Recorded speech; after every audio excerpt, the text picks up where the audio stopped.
अल्हम्दुलिल्लाह रब्बिल आलमीन वल्लाक़िबतु लिल मुत्तक़ीन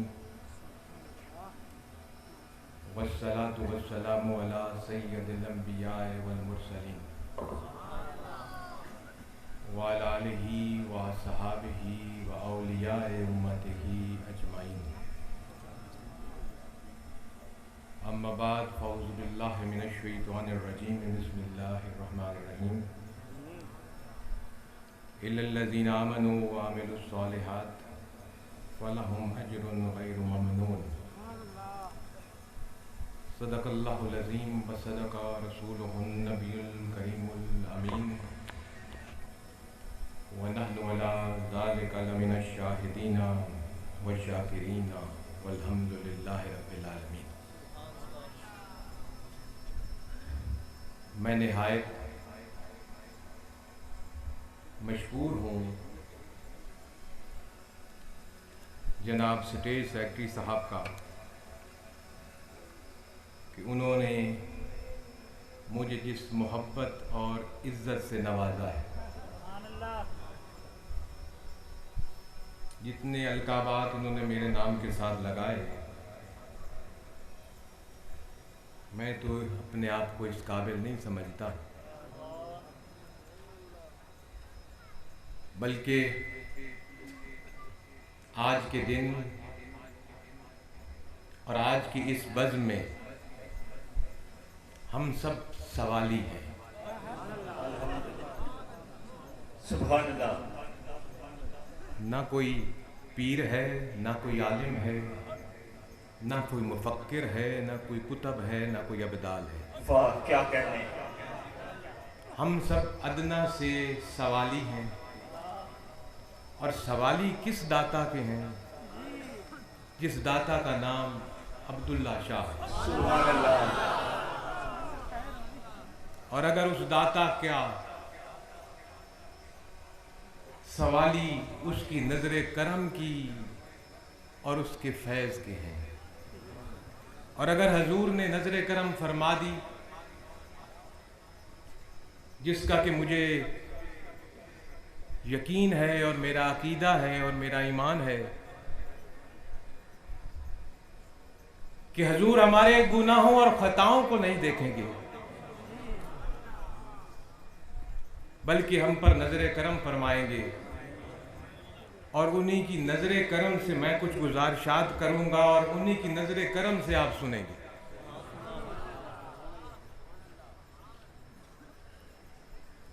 मुख्तसर वक्त है मेरे पास,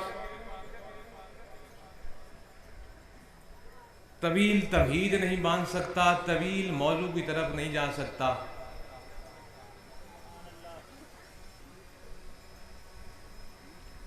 निहायत मुख्तसर से वक्त के अंदर, जो मुझे लग रहा है गालिबन 30 मिनट से ज्यादा मुझे नहीं मिले, आपके साथ इस उम्मीद के साथ गुजारिशात करूंगा कि अल्लाह हम सबको मिलकर उन पर अमल की तौफीक अता फरमाए। आमीन आमीन आमीन। और ये गुजारिश करूंगा आपसे कि आप सिर्फ 30 मिनट मेरे साथ चलें, शायद किसी का भला हो जाए। सुभान अल्लाह। एक बात याद रखिए,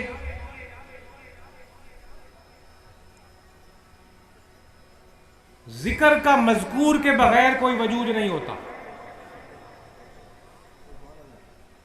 जिक्र का मज़कूर के बगैर कोई वजूद नहीं होता। जिक्र उसका किया जाता है जो कोई चीज हो। अगर कोई चीज हो ही ना और वो खत्म हो गई है और वो फना हो गई है, तो उसका जिक्र कैसा? मिसाल के तौर पर मेरे हाथ में ये एक मोबाइल फोन है, इसका जिक्र तभी बनता है कि मैं आपको बता सकूं कि मेरे सामने ये एक मोबाइल है, इसका ये रंग है, इसकी ऐसी स्क्रीन है, इसकी इतनी जसामत है, ये इतना लंबा है, ये इतना चौड़ा है। और फर्ज करें अगर ये मोबाइल हो ही ना, ये मोबाइल हो ही ना, तो मैं इसका कैसे जिक्र करूंगा? अगर मेरे सामने मोबाइल है तो मैं इसका जिक्र करूंगा, और अगर मेरे पास ये मोबाइल है ही नहीं, मुझे पता ही नहीं इसका रंग क्या है, इसका मॉडल क्या है, इसकी जिसामत क्या है, तो फिर जिक्र कैसा? तो मालूम हुआ कि जिक्र बगैर मजकूर के बेमकसद है। मजकूर कहते हैं जिसका जिक्र किया जा रहा हो, तो जिसका जिक्र किया जा रहा हो उसका होना शर्त है। जिसका जिक्र हो अगर वो सिरे से है ही नहीं, फना हो गया है, तो फिर जिक्र किस चीज का करना है? आपके और मेरे खालिक ने कुरान में फरमाया, वरफाना लका जिक्रक, वरफाना लका जिक्रक, कि ऐ हबीब, मैं रब ने आपकी खातिर आपका जिक्र बुलंद कर दिया। सुभान अल्लाह। इसलिए बुलंद नहीं किया कि आप मेरे रसूल हैं। वरफाना लका जिक्रक, आपकी खातिर आपका जिक्र बुलंद कर दिया। सिर्फ ये अल्फाज है। वक्त का तयन कहीं नहीं है कि कब जिक्र बुलंद किया, कब तक बुलंद किया, कहीं तयन नहीं है। ना माजी है, ना हाल है, ना मुस्तकबिल है, ना उस वक्त का तयन है जब आदम भी ना थे, ना तयन है जब फरिश्ते भी ना थे, ना तयन है जब ना जन्नत थी, ना दोज़ख थी, ना लौ थी, ना महफूज थी, ना अर्श था, ना कुर्सी थी। वरना अल्लाह फरमाता, भाई ऐ हबीब, मैंने आपकी खातिर आपका जिक्र उस वक्त बुलंद किया जब आप रसूल हुए, या जब आपने रसूलत रिसालत का ऐलान फरमाया तो मैंने बुलंद किया, या जब आदम पैदा हुए तो मैंने बुलंद किया, या आप जब मक्का पे जलवा फरोज थे तो बुलंद किया, या आप मदीना में थे तो बुलंद किया। कहीं वक्त का तयन नहीं। वरफाना लका जिक्रक, ऐ हबीब, मैंने आपकी खातिर आपका जिक्र बुलंद कर दिया। इसमें हाल भी है, मुस्तकबिल भी है, माजी भी है। तो मालूम हुआ कि तेरे और मेरे नबी का जिक्र बुलंद उस वक्त है जब सिर्फ अल्लाह का नूर था। सुभान अल्लाह, सुभान अल्लाह। अल्लाह के नूर से मुस्तफ़ा का नूर पैदा हुआ तो जिक्र शुरू हुआ। उसी नूर से फरिश्ते बने, उसी नूर से जन्नत बनी, उसी नूर से दोज़ख बनी, उसी नूर से आदम बने, हव्वा बनी, उसी नूर से आदम को रिसालत मिली, उसी नूर से आदम से ईसा तक तमाम अंबिया को रिसालत मिली। वक्त नहीं है। और वो जिक्र फिर जब हजूर ने मक्का मुकरमा में आकर अपना ऐलान नबूवत किया, नबूवत मिली नहीं। जाहिलों को बता दो, हजूर को मक्का में नबूवत नहीं मिली, हजूर ने अपनी नबूवत का ऐलान फरमाया। सुभान अल्लाह। क्योंकि रफाना लका जिक्रक है। मक्का में आकर नबूवत नहीं मिली, बशरी रूप में आकर नबूवत नहीं मिली, सबसे आखिर में आकर नबूवत नहीं मिली, बल्कि नबूवत उस वक्त भी थी जब आदम अभी मिट्टी में थे। सुभान अल्लाह, क्या कहने। और वक्त का जिक्र नहीं। हजूर ने अपनी ज़ाहिरी जिंदगी मक्का और मदीना और तबूक और मदर और ओहद और उन इलाकों में गुजारी, और आप रोजा मुबारक में तशरीफ ले गए। वक्त का तयन यहां भी नहीं है। वरफाना लका जिक्रक, उस वक्त बुलंद था, अगर जिक्र तो रोजा मुबारक में भी वैसे ही जिक्र बुलंद है और आज भी वैसे ही जिक्र बुलंद है और क़यामत तक ऐसे ही मेरे आका का जिक्र बुलंद रहेगा और कल हशर के मैदान में भी ऐसे ही मेरे आका का जिक्र बुलंद होगा और ऐसे ही जब आप मकाम महमूद पर होंगे फिर भी आपका जिक्र बुलंद होगा। किसी को जन्नत मिलेगी तो इसी रफ़ा नाला का जिक्र रख वाले के सदके मिलेगी। सुभान अल्लाह, सुभान अल्लाह। तो मैंने अर्ज किया, अगर आज हम जिक्र मुस्तफा करीम का कर रहे हैं तो हजूर हैं तो जिक्र है, मोबाइल है मेरे हाथ में तो जिक्र है, ये नहीं है तो जिक्र नहीं। अगर ये फना हो गया, मैं इसको तोड़ दूं, इसको खत्म कर दूं, इसको जला दूं, जब मोबाइल ही नहीं तो जिक्र कैसा? अगर आज रसूल नहीं तो जिक्र क्यों? और रब ने नफी कर दी रफाना लका जिक्र कह के कि जिक्र बुलंद है हर जगह, हर लम्हे, हर मकाम पर और दिन ब दिन बढ़ता चला जाएगा। तो आका हैं, मेरे आका हैं, जिंदा हैं, जिंदा हैं। सुभान अल्लाह, सुभान अल्लाह। और आज भी हमारे दरमियान मौजूद हैं। नाराए तकबीर, नाराए रिसालत, सैयदी मुर्शदी, सैयदी मुर्शदी। अगर हजूर मिट गए, खत्म हो गए तो ये जिक्र कैसा, ये रौनकें कैसी, ये गुलाम कैसे, जो एक इशारे पर जान देने वाले कहां से आ गए? हजूर ऐसे जिंदा हैं, ऐसे जिंदा हैं, हर कलमा गो के दिल में जिंदा है। सुभान अल्लाह। क्या कहे? और मैं इस बात को आगे बढ़ाऊंगा। हजूर का तो बहुत आला और अरफा मकाम है, जहां वलायत की इंतहा है, कुतबियत और अबदालियत और गौसियत की इंतहा है, वहां से मेरे मुस्तफा के कदम है। सुभान अल्लाह, सुभान अल्लाह। बहुत बड़ा जुमला। बल्कि मैं यूं कहूंगा, जहां आदम अलैहिस्सलाम से लेके ईसा अलैहिस्सलाम की नबुवतों की इंतहा है, वहां से मेरे नबी की रिसालत की इब्तदा है। सुभान अल्लाह, सुभान अल्लाह।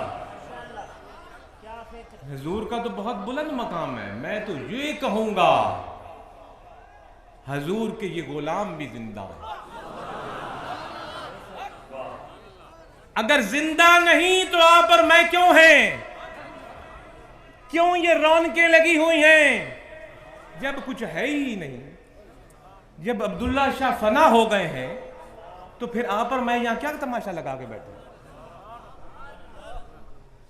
आप हैं तो हम बैठे हैं। किसी मुर्दे के पास तो कोई नहीं आता, जो ना सुनता हो, ना देखता हो, ना महसूस करता हो। ये जो हजारों की तादाद में बैठे हैं और लाखों की तादाद में सालाना हाजिरी देते हैं, किसी मुर्दे के पास आते, जो ना सुनता है, ना देखता है, ना एहसास है उसको किसी का। अल्लाह की कसम, मेरा पीर भी जिंदा है। सुभान अल्लाह। नाराए तकबीर, नाराए रिसालत, नाराए रिसालत। आस्ताना आलिया हजरत सैयद मोहम्मद अब्दुल्ला शाह साहब कादरी। और मैं इन अपने अल्फाज को आज आपके सामने कुरान से साबित करके जाऊंगा।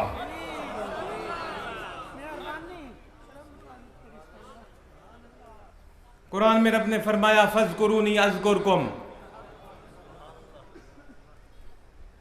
दुनिया में बैठकर मेरे नबी के गुलामों में से जो जो गुलाम मेरा जिक्र करेगा, मैं रब उसका जिक्र करूंगा। नबी की हयात की मैं बात नहीं कर रहा, वो तो आला और अफजल और आला है। मैं नबी के नौकरों की, गुलामों की हयात की बात कर रहा हूं। सुभान अल्लाह, सुभान अल्लाह। अगर ये मर गए और खत्म हो गए हैं तो रब ने क्यों फरमाया, फज़कुरूनी अज़कुरकुम? तुम दुनिया में मेरा जिक्र करो। जिक्र का हक जिसने अदा कर दिया, इस कादिर बख्श की सरजमीन, जहां से लोग गुजरते हुए डरते थे। आज मंगल बन गया जंगल में। यहां किसी मेरे आका के किसी हकीकी गुलाम ने यहां बैठकर अल्लाह का जिक्र बुलंद किया। और आज हजूर को इस दुनिया से हमारी ज़ाहिरी आंखों से पर्दा फरमाए, दिल की आंख देखो तो आज भी अब्दुल्ला शाह बैठे। कितने साल हो गए, 1961 कहां और 2021 कहां। ये अल्लाह का जिक्र करना है, फज़कुरूनी अज़कुरकुम, के ये इतना हजूम इकट्ठा है। ये किसी मुर्दे से कुछ मांगने नहीं आए, जिंदा जिंदा और जावेद किबला अब्दुल्ला शाह के पास हाजिर हैं।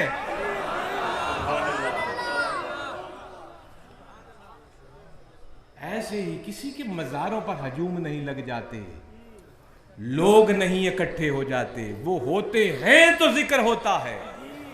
जिक्र मज़कूर के बगैर कुछ नहीं, जिसका जिक्र किया जा रहा है वो हो तो जिक्र होता है। नबी भी है, वली भी है। मेरा नबी भी वल्लाह जिंदा है और मेरा पीर भी वल्लाह जिंदा है। जिसको नजर नहीं आता वो बसीरत की निगाह पैदा करके तो देखे। क्या कहने, जिंदा मेरे पीर के जिंदा होने की मिसाल मेरा बोलना है। मेरे पीर के जिंदा होने की मिसाल आपका बैठना और सुनना और आना है। ये लंगर चलना है। 2 दिन किसी को रोटी नहीं खिला सकता, या लाखों दिन रात खा रहे हैं, मेरा पीर जिंदा है तो खिला रहा है।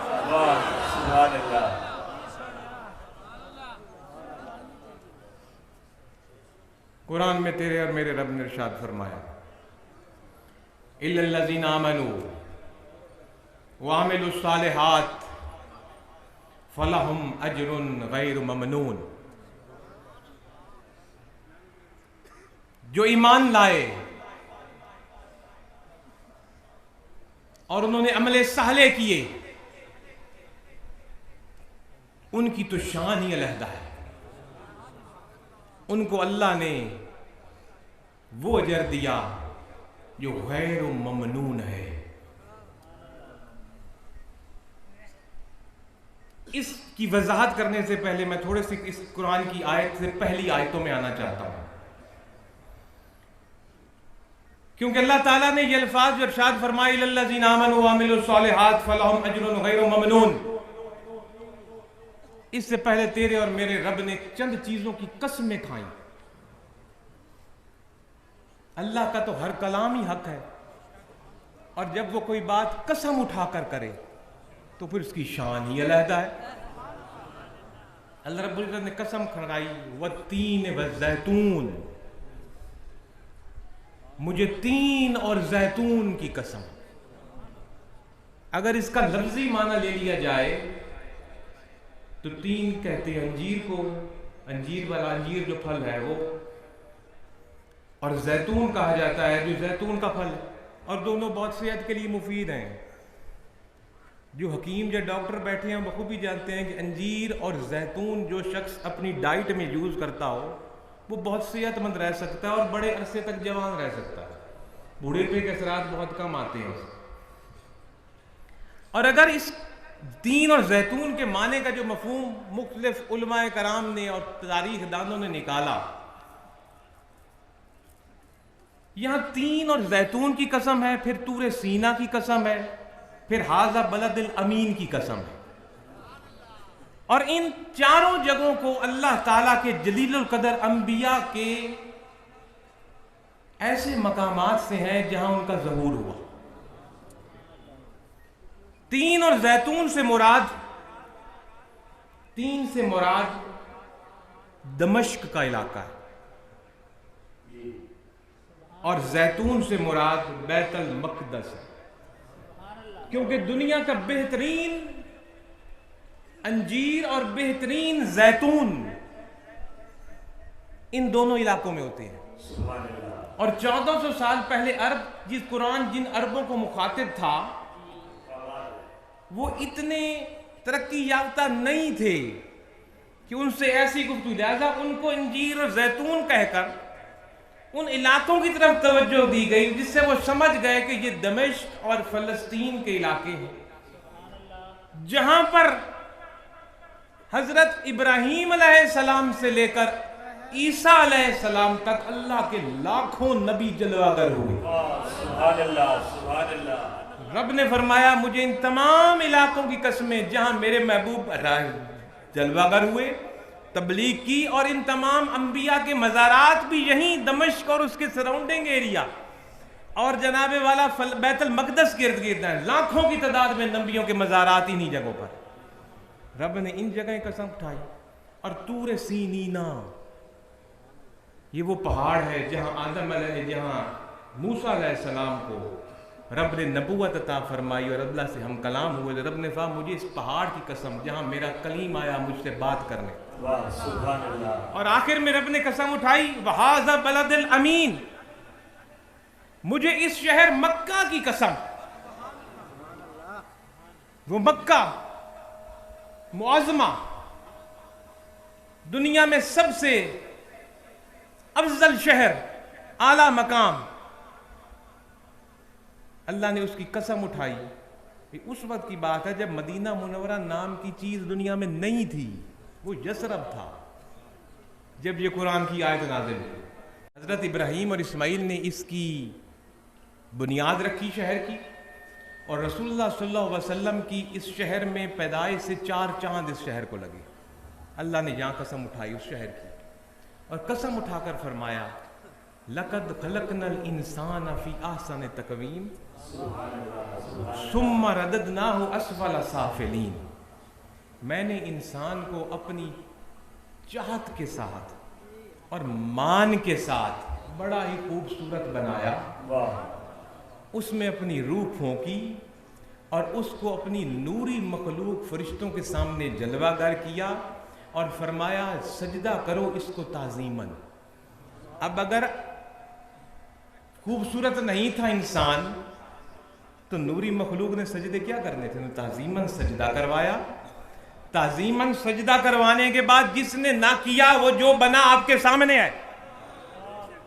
एक बदबख्त ने सजदा ना किया, आज डायरेक्ट रब तक पहुंचने वालों, आप डायरेक्ट शैतान तक तो पहुंच सकते हो, लेकिन तब रब तक पहुंचने के लिए आदम बंदे का वसीला लेना पड़ेगा।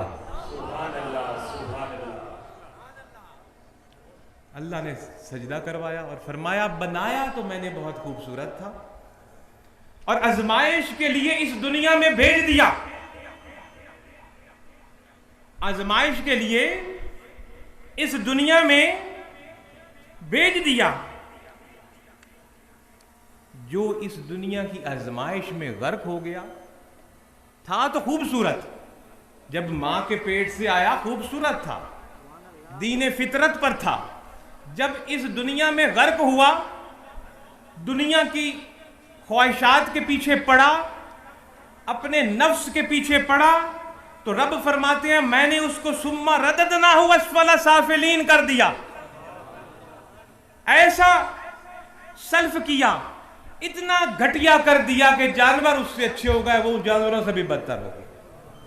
लेकिन इन घटियों में से, इन असफलों में से इल्लल्लज़ीना आमनू व आमिलुस सालिहात, जो ईमान लाए और अमले साले कर गए। अमले साले करने वाली कौन सी जमात? रब ने फरमाया जिसमें हम हर नमाज के शुरू में रब से मांगते हैं ना कि इनाम वाला रास्ता हमें दिखा। इनाम वाले रास्ते पे कौन है? मिनन नबीना व सिद्दीकीना व शुहदाए व सालिहीन। जिसने साले अमल किए वो सालिहीन की जमात में बन गया। रब्बुल इज्जत ने फरमाया जो दुनिया में गर्क हुआ, दुनिया क्या है? क्या दौलत दुनिया है? नहीं।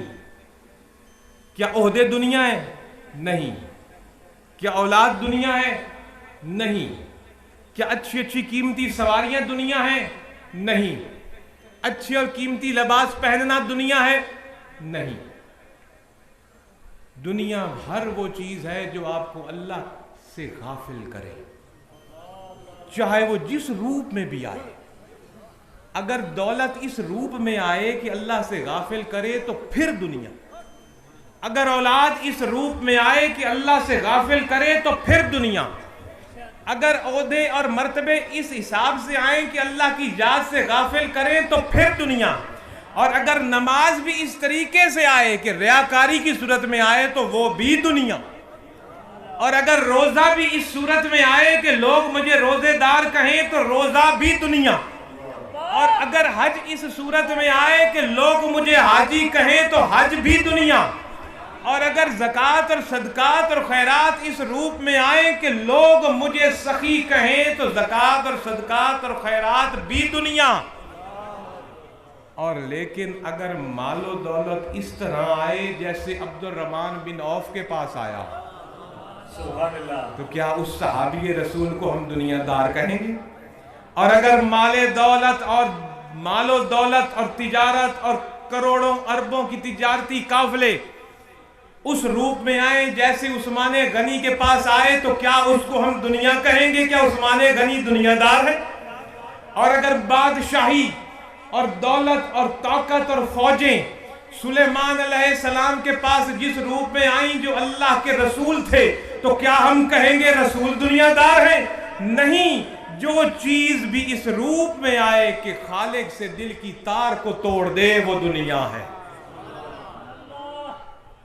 तो दुनिया में आजमाइश के लिए आए, जो इस आजमाइश में गर्क हो गए वो असफल हो गए, जो इस आजमाइश में पूरे निकले इल्लल्लाज़ीना आमनू व आमिलुस सालिहात की सूरत में वो इनसे निकले, और उनके लिए इनाम रब ने क्या बनाया?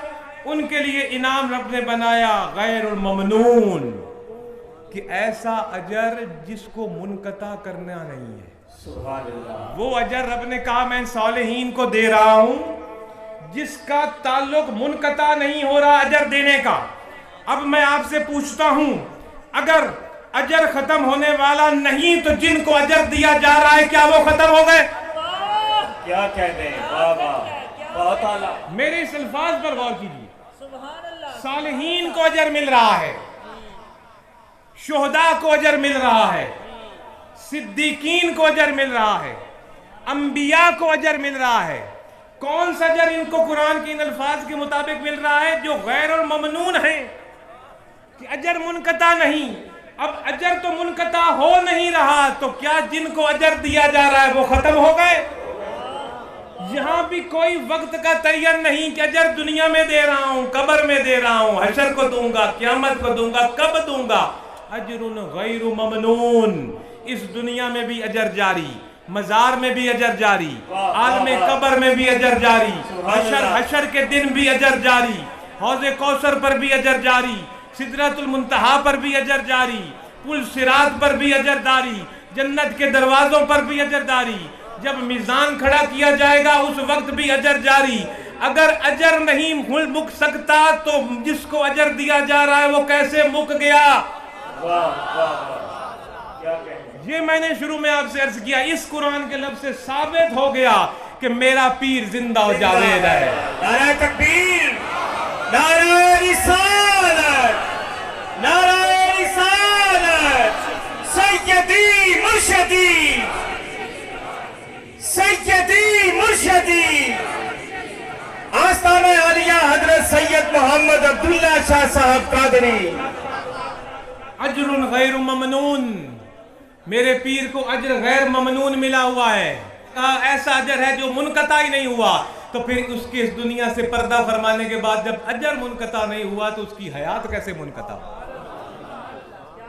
तो मेरे दोस्तों, क्या इस कुरान से, इस अल्फाज से साबित है कि अजमेर में मोइनुद्दीन चिश्ती भी जिंदा है, दिल्ली में निजामुद्दीन औलिया भी जिंदा है, लाहौर में दाता हजवेरी भी जिंदा है, मुल्तान में बहाउद्दीन जकरिया भी जिंदा है, जंदीलिया वाली में कुतुब अली शाह भी जिंदा है, कादिर बख्श में अब्दुल्ला शाह भी जिंदा और जावेद है। अजर मुनकता होगा तो मेरा पीर मरेगा। वाह वाह, क्या कहते हैं? तो ये गुफ्तगू, इसमें और मैं आगे नहीं जा सकता, वक्त बिल्कुल खत्म हो रहा है। मैं एक और इसी को आगे बढ़ाऊं, गुफ्तगू को थोड़ा सा और रंग दूं, आखिरी 5-7 मिनट के अंदर जिंदा हो जावेद मेरा नबी और जिंदा हो जावेद मेरा पीर। जिसने नहीं मानना ना माने, ना माने, ना माने। अल्लाह उसको हिदायत दे, इल्म दे, हिकमत दे, कुरान को देखने की बसीरत की निगाह दे। क्या कहने। मैं ना हदीसों में गया हूं, ना मौलवियों के कौलों में गया हूं, ना वाकयात में गया हूं, सिर्फ आपके सामने 2-4 कुरान की आयतें रखी हैं जिससे साबित हो गया नबी के हयात भी साबित हो गई है, वली की हयात भी साबित हो गई। मेरे दोस्तों, एक दफा हजरत अब्बास रिवायत फरमाते जी कि रसूलुल्लाह सल्लल्लाहु अलैहि वसल्लम की जात पर, आपके नसब पर कुफार ने और मुशरिकीन ने उंगली उठाई कि मेरे आका का नसब सही नहीं है। और ये आज भी अगर आप ईसाइयों से बात करें, यहूदियों से बात करें, तो उनका ये मौकिफ है। और क्या मौकिफ है? वो कहते हैं हजूर ये हजरत इब्राहीम की अलैहिस्सलाम की औलाद में से आप कहते हो आ रहे हैं। वो कहते हैं कि हजरत इब्राहीम अलैहिस्सलाम की ज़ौजा हजरत हाजरा हजूर के निकाह में नहीं थी। ये ईसाई कहता है, लौंडी थी। आप मुसलमान अपने नबी का नस्ब तो संभालो पहले, क्योंकि आपकी औलाद की हमकी औलाद से इस्माईल अलैहिस्सलाम, हजरत हजूर के हजरत इस्माईल अलैहिस्सलाम की लड़ी में से, और हजरत इब्राहीम के दूसरे बेटे जो इसहाक अलैहिस्सलाम थे। बाकी हजारों नबी उनकी औलाद में से आए हैं।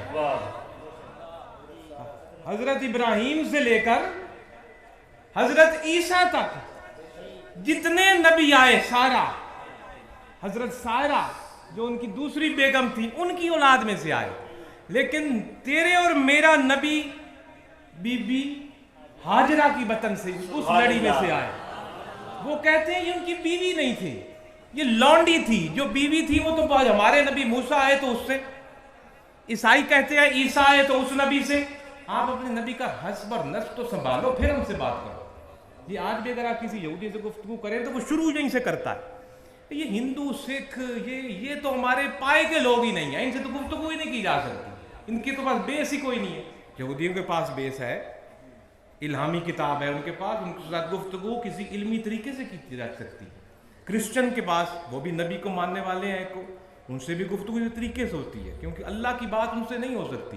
वो कहते हैं ला इलाहा इल्लल्लाह, तो ईसाई भी कहता है, ला इलाहा इल्लल्लाह यहूदी भी कहता है। आगे फर्क है, मूसा कलीमुल्लाह, ईसा रूहुल्लाह। हम भी मानते हैं मूसा कलीमुल्लाह, ईसा रूहुल्लाह। लड़ाई मोहम्मद रसूलुल्लाह पर है, ला इलाहा इल्लल्लाह पर कोई लड़ाई नहीं है।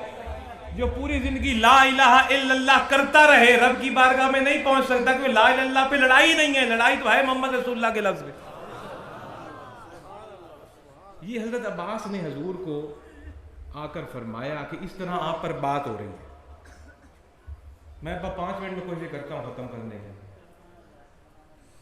हजरत अब्बास हजूर के पास तशरीफ ले गए और अर्ज की, हजूर इस तरह गुफ्तगू कर रहे हैं ये लोग इस मसले पर। मैं उसको दोबारा नहीं दोहराना चाहता क्योंकि मेरे नबी की तौहीन है। क्या वजह, जो मैंने आपको इशारतन अर्ज कर दिया, पूरी तफसील भी नहीं बताई। तो हजूर ने हजरत अब्बास को जवाब नहीं दिया। हजूर ने कहा उठो बाहर, सबको इकट्ठा करो।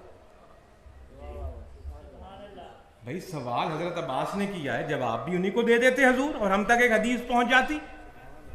लेकिन हजूर ने फरमाया सबको इकट्ठा करो, सबके सामने मैं बात करूंगा।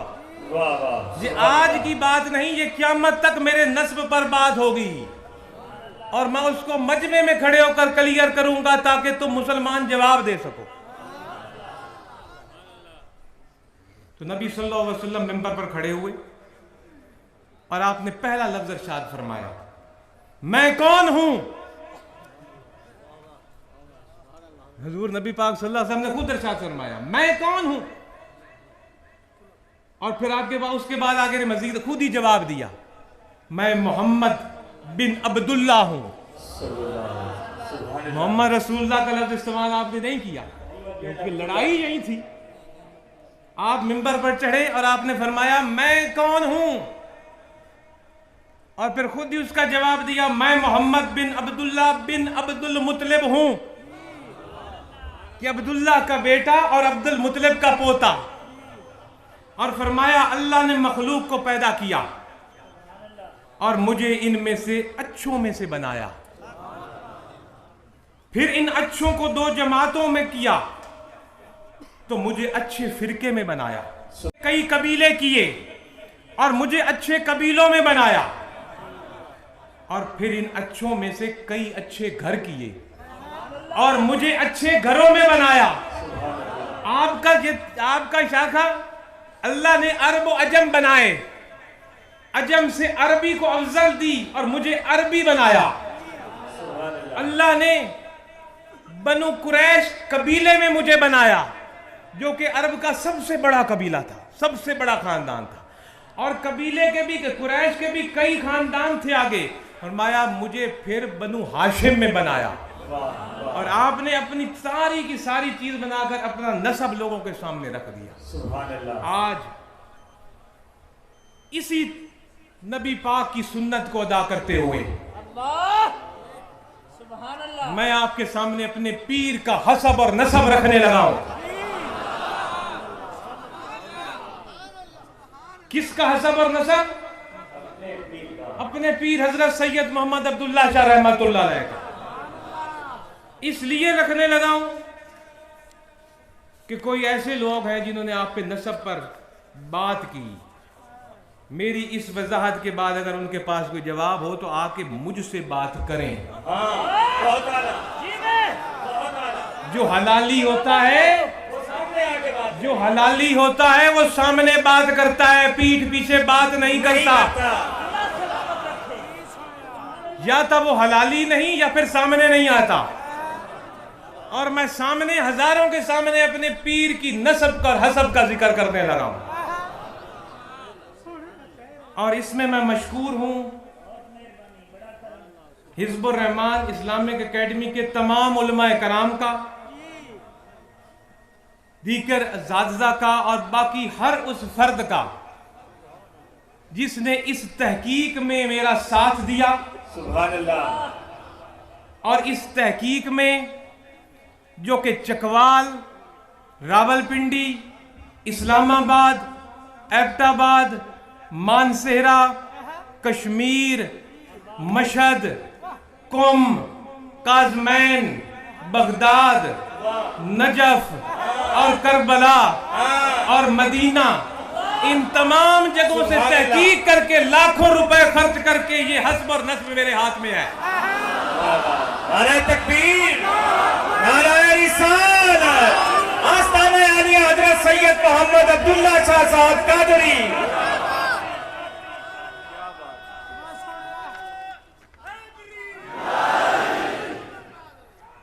और इस इलाके के तमाम सैयदान को, सैयद लोगों को मशकूर होना चाहिए इस टीम का कि उन्होंने इतना पैसा लगाकर, मेहनत करके एक ऐसा नस्ब और हस्बी, तस्बी और नस्बी दोनों शजरा तैयार किया है, जिसका कि लिंक मैंने अर्ज कर दिया, कुम के बगैर कोई सैयद का दशरा नहीं मिल सकता। कुम, Kazmain, Mashhad, Karbala, Najaf, Baghdad, इन इलाकों पर तहकीक के बगैर आप किसी सैयद का हस्बी और नस्बी नहीं निकाल सकते हो। बहुत आला।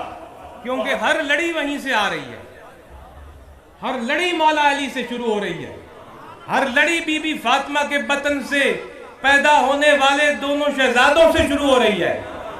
हजरत अली के दीगर भी शहजादे थे, उनकी तरफ नहीं, हुजूर बीबी फातिमा ज़हरा रज़ियल्लाहु ताला अन्हा, मेरी औलाद, मेरी माल, मेरा जान कुर्बान बीबी की इज्जत पर।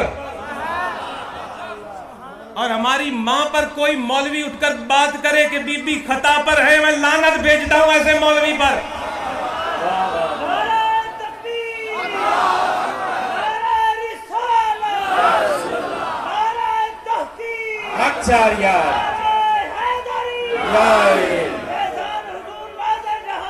जिंदाबाद, जारी रहेगा, जारी रहेगा, जारी रहेगा। जिंदाबाद। चाहे कोई जितना बड़ा मौलवी और आलिम है और जिस भी मसलक से ताल्लुक रखता है, मैं उसका नाम नहीं लेना चाहता। अपना इल्म अपने पास रखे, अपनी बड़ाई अपने पास रखे, अपनी सनतें अपने पास रखे। अगर ये बकवास करेगा कि बीबी खता पर हैं, वो होता कौन है? मोहम्मद रसूलुल्लाह की बेटी को कहने वाला, दीन जिनके घर का, वली जिनके घर के। ये उठकर आज 14वीं सदी में कोई कहे कि बीबी खता पे थी, तू खता पे नहीं, जिसने गुस्ताखाना ये अल्फाज कहे। तो मेरे दोस्तों, हजूर का ये जो शजरा मुबारक है, ये कल्बे सलीम जो नई छप के आई है उसके अंदर भी आपको मिलेगा, और इस महीने का जो फिक्र नवाज है उसमें भी आपको मिलेगा। ये इतनी इंतहाई जरूरी बात थी, जिस वजह से मेरा टाइम कुछ ज्यादा हो रहा है, जिसके लिए माजरत चाहता हूँ, लेकिन ये इंतहाई जरूरी बात है, बहुत जरूरी है, बहुत आला, जो इस दरबार के स्टेज से होने चाहिए। हम खाते ही अहले बैत का है, दीन है ही अहले बैत की गुलामी का नाम। बहुत आला। जिसके दिल में अहले बैत की मोहब्बत नहीं, उसका ईमान कामिल नहीं। जिसका अली मौला नहीं, मैं उसको कामिल ईमान वाला नहीं कहता। अली मेरा मौला है, और मैं स्टेज पर भी कहूंगा और जिंदगी भर कहूंगा, मौलाए अली, चाहे काफिरों के अंदर और मुनाफिकों के अंदर खड़े होकर भी कहना पड़े, फिर भी कहूंगा अली मेरा सरदार है। वाह वाह, नारे तकबीर, नारे रिसालत, नारे हैदरी, नारे हैदरी। आस्ताने आलिया हज़रत सैयद मोहम्मद अब्दुल्ला शाह साहब कादरी। किसी की हिम्मत कैसे हुई कि वो कहे कि अली मौला नहीं? जिस जुबान ने अबू बकर को सदीक अकबर कहा, जिस जुबान ने उमर को फारूक आजम कहा, जिस जुबान ने उस्मान को जुल्नूरैन गनी कहा, उसी जुबान ने अली को मौला कहा। अगर मौला अली नहीं तो फिर बाकियों की भी वही बात करो। सब हमारे सर आंखों पर, क्योंकि जिस जिसको मेरे नबी से निस्बत, हमारे सर का ताज। अबू बकर सदीक को सरकार से निस्बत, उमर फारूक को सरकार से निस्बत, उस्मान गनी को सरकार से निस्बत, मौला अली को सरकार से निस्बत, मेरी सर आंखों पर। और लेकिन इंसाफ तो करो, 1500 साल से अहले बैत पर क्या जुल्म बर्पा हो रहा? कई 100 साल तक मस्जिदों से गालियां दी जाती रही मौला अली को। हदीसों में लोगों को सख्तियां बर्दाश्त करनी पड़ी कि मौला अली के नाम से, रिवायत से हदीसें ना लिखी जाए। मौला अली के लिए उन्हीं की खानदान में से कोई खड़ा नहीं होगा तो कौन कोई और खड़ा होगा? हमारा हक है, हर सैयद का ये हक बनता है अपने बाप के लिए बात करें। तो मेरे दोस्तों, हजरत सैयद मोहम्मद अब्दुल्ला शाह रहमतुल्लाह का शजरा मैं मुख्तसर आपके सामने वजाहत करता हूँ। उसकी बिल्कुल मुख्तसर, आपकी तफसील आप कल्बे सलीम और फिक्र नवाज में देख लें। मेरे पीर का सजरा, जो कि मेरे दादा हैं, और मुझे इस बात पर फख्र है और रब का शुक्र है, शुक्र है, शुक्र है कि मैं उनका पोता हूं। मुरीद पहले हूं, पोता बाद में हूं। पोते का रिश्ता दुनिया तक है, मुरीद का रिश्ता कब्र में भी रहेगा, हशर के दिन भी। ये जो उनका शजरा है वही मेरा भी शजरा है, क्योंकि आगे वो 2 लड़ी नीचे आ जाए तो मेरा शजरा वो हो गया। तो मेरे पीर सैयद मोहम्मद अब्दुल्ला शाह का शजरी नस्बा, शजरी नस्बी शजरा, नस्बी कहते हैं बाप दादा की तरफ से, और हस्बी कहते हैं पीर मुरीद की तरफ से। ये 2 शजरे चलते हैं, एक मुरीद किसका, वो उसका मुरीद, वो उसका मुरीद, वो उसका मुरीद, और एक शजरा चलता है वो उसका बाप, वो उसका दादा, वो उसका परदादा। तो नस्बी शजरे के लिहाज से, जैसे बाप दादा की मैं बात कर रहा हूं, बाप दादा के शजरे के हिसाब से मेरे पीर और मेरे दादा हजरत सैयद मोहम्मद अब्दुल्ला शाह रहमतुल्लाह का 35 वास्तों से शजरा मोहम्मद मुस्तफ़ा से मिलता। सुभान अल्लाह, सुभान अल्लाह। 35 वास्तों से किबला सैयद मोहम्मद अब्दुल्ला शाह का शजरा प्यारे आका सल्लल्लाहु अलैहि वसल्लम से जाकर मिलता है 35 वास्तों से। और हस्बी शजरा जो कि पीरी मुरीदी के हिसाब से चलता है, मेरे पीर का शजरा 41 वास्तों से जाकर मोहम्मद मुस्तफ़ा सल्लल्लाहु अलैहि वसल्लम पर जाकर, सुभान अल्लाह, सुभान अल्लाह। उसमें से खास खास नाम मैं बता देता हूँ। सबसे ऊपर हजरत सैयद अहमद मुज्तबा मोहम्मद मुस्तफ़ा सल्लल्लाहु अलैहि वसल्लम खातमन नबीईन, आपके बाद हजरत सैयद अली मुर्तज़ा करमुल्लाह वजहल करीम, उसके बाद आपके बेटे इमाम आली मकाम सैयद शुहदा हजरत इमाम हुसैन रदियल्लाहु ताला अन्हु। इमाम हसन की तरफ मैं नहीं जा रहा कि हम हसनी सैयद नहीं हैं, हम हुसैनी सैयद हैं, इसलिए मैं हुसैन की लड़ी में जाऊंगा, हसन को छोड़ रहा हूँ। वो भी सैयद हैं जो हसनी सैयद में जा रहे हैं, ये भी सैयद हैं जो हुसैनी की औलाद में जा रहे हैं, क्योंकि मेरा पीर हम हुसैनी सैयद हैं, इसलिए हजरत मौला अली के बाद इमाम हुसैन का मैंने नाम लिया। वैसे बड़े हजरत हसन हैं, और इमाम हुसैन के बाद हजरत सैयद इमाम अली ज़ैनुल आबिदीन, जो कि करबला में आप शहीद होने से बच गए। इमाम हुसैन के बाद आपका नाम है। ज़ैनुल आबिदीन के बाद हजरत सैयदना इमाम मोहम्मद बाकिर रदियल्लाहु ताला अन्हु, हजरत सैयदना मोहम्मद बाकिर के बाद हजरत सैयदना इमाम जाफिर सादिक रदियल्लाहु ताला अन्हु। ये सारे के सारे इमाम इनको अहले तशी मानते हैं। हजरत सैयदना इमाम जाफिर सादिक के बाद हजरत सैयदना इमाम मूसा काजिम रदियल्लाहु ताला अन्हु, जिनका के मज़ार शरीफ काज़मैन में है, उस हिसाब से मेरा पीर काज़मी हुआ। और आगे इमाम मूसा काजिम के कई साहबजादे थे, जिनमें से मैं 2 साहबजादों की तरफ तफसील लेकर जाऊंगा अपनी। वो इसलिए कि हजरत इमाम मूसा काजिम के एक साहबजादे की तरफ से मेरे पीर का नस्बी शजरा भी इमाम मूसा काजिम पर जाता है, और इमाम मूसा काजिम के दूसरे बेटे के हिसाब से मेरे पीर का हस्बी शजरा भी इमाम मूसा काजिम पे जाता है। सुभान अल्लाह। तो ये चीज बहुत कम फकीरों के पास है कि नसब भी इमाम मूसा काजिम का हो और हसब भी इमाम मूसा काजिम का हो, और इमाम मूसा काजिम अली का बेटा हो, और अली फातिमा का शौहर हो, और रसूल पाक का दामाद। सुभान अल्लाह। इमाम मूसा काजिम के 2 साहबजादे, एक हजरत सैयद इसहाक और एक सैयद इमाम अली रजा। हजरत सैयद इसहाक की तरफ से ये शजरा, जिसको आप बाप दादा कहते हो, ये उस हिसाब से नस्बी शजरा सैयद मोहम्मद अब्दुल्ला शाह तक आता है, और हजरत इमाम अली रजा की तरफ से ये हस्बी शजरा सैयद मोहम्मद अब्दुल्ला शाह की तरफ से आता है। तो इस तरह से मशहदी सैयद, जिनकी के पाकिस्तान में अक्सरियत चकवाल के इलाके में है, रावलपिंडी के इलाके में है, एबटाबाद के इलाके में है, मानसेहरा के इलाके में है, कश्मीर के इलाका, ये सारा मशहदी और काज़मी सैयदों से ये इलाका भरा हुआ है। और इस जगह से ये सारे तहकीक करके आए, उच्च शरीफ पर भी, कुम भी, हर तरफ। तो ये मेरे अर्ज़ करने का मकसद था कि अल्लाह ताला ने हमें वो जिंदा और जावेद मुर्शिद दिया है, जिसका शजरा इमाम मूसा काजिम से मिलता है और ऊपर हुजूर नबी पाक तक जाता है। इन्हीं अल्फाज के साथ अल्लाह ताला हम सब का हामी और नासिर हो, हमें कुरान और नबी पाक सल्लल्लाहु अलैहि वसल्लम के दीन की समझ अता फरमाए, आमीन आमीन, और हमारे तमाम सगीरा कबीरा गुनाह माफ़ फरमाए। आमीन। और बिल्कुल आखिरी 2 मिनट के अंदर मैं एक दुआ करूँगा, और आपने तशरीफ रखें, तमाम आप से मैं दरखास्त गुजार कोई बंदा उठे नहीं, बराए मेहरबानी तशरीफ रखें, कबूलियत के लम्हात हैं, अपना तशरीफ रखिए।